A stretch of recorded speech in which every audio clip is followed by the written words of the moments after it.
Welcome to Roll Reviews. I'm Chase Lee. I'm here to review Short Term 12. This is a movie directed and written by Destin. If you don't know who he is, he's actually like the definition of independent films. I looked at his filmography. None of them I've even heard of. I didn't even hear about this one until like 3 weeks ago. So, Short Term 12 follows a 20-something-year-old supervising staff member at a foster care home, and basically this movie deals with problems with inside the home, and she deals with her own problems. And there's 12 kids in the foster home, and they're there for a short term. Short term 12, clever. It's actually a really good title. But the movie mainly focuses on two kids and like two supporting kids, and the rest are just like kind of filler. That's usually typical with these kinds of movies because it's a movie, 12-part documentary series. Like you have to focus on like two of them and then just move on.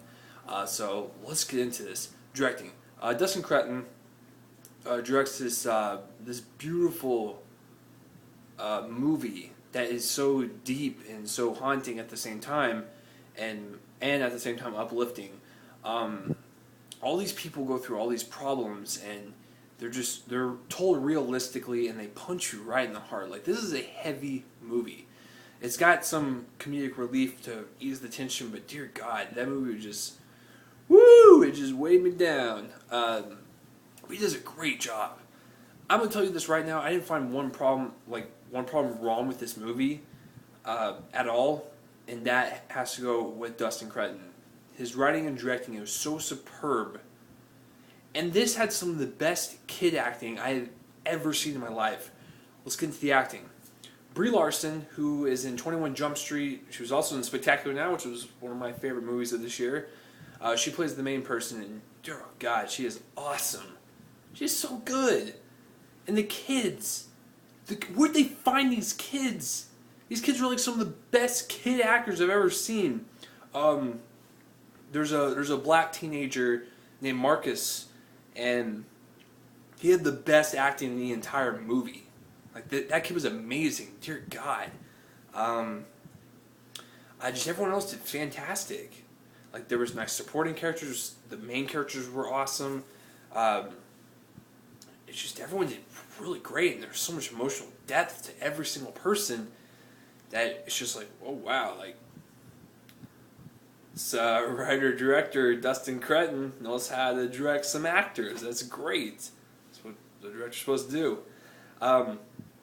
Cinematography, it's actually shot really well. It's got like that nice warm look to it, and it is shaky cam, but I think it plays really well into this scenario because it's like these characters are so real and so grounded that the camera's kind of like free motion with it, and I don't know, it actually worked with the characters, which I actually really enjoyed. So cinematography, the shaky cam didn't bother me. I thought it was great. I thought it was perfect. The editing, it was paced very well. I think it was like an hour and 40 minutes. It flew by because I was so invested.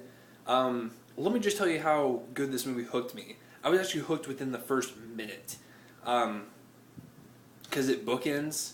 What happens in the beginning actually happens at the end. I mean, it's not the same thing, but like it's the same scenario, and it's the way it's told and everything. I was hooked in within the first minute because I was interested. I was like, this is awesome. And then when you get deeper into the characters and like the kids and like the staff workers and stuff, it just makes for a very, very well done movie. The music is also really good too. It basically adds like that extra layer that you need on top of this movie to carry it through all the way. It's just 10 out of 10. Perfect movie in my opinion. It is playing at the Angelica in Dallas. Go see it if you're in Dallas. It's been out for a couple weeks, like in Los Angeles and a couple other big cities, but it expands more this week, Dallas being one. And then I think it expands more in like 2 more weeks or something like that. But if this is around you, go see it. It's actually my favorite movie of the year. Not even joking. This and Spectacular Now, it is so close with those two. I cannot pick a favorite right now. this year's been so incredible for film. It's just nuts. I cannot pick a top 10, so damn you, industry, for making such great movies this year. No, I'm just kidding. Please keep them coming. So yeah, this is absolutely my favorite movie of the year. It is well acted, well directed. The script is fantastic. Everything is just so tightly together that it just seems flawless. That's all I have to say. So Short Term 12, Spectacular Now, favorite movies of the year so far. Do you want to see the Short Term 12? Have you even heard of it? Comment in the place to rebel in my face. And that's all I have to say. I just got back from seeing it and it's fantastic. 10 out of 10. There you go. Thanks for watching Real Reviews. I'm Chase Lee, and tune in next time for whatever I review next. See you guys later.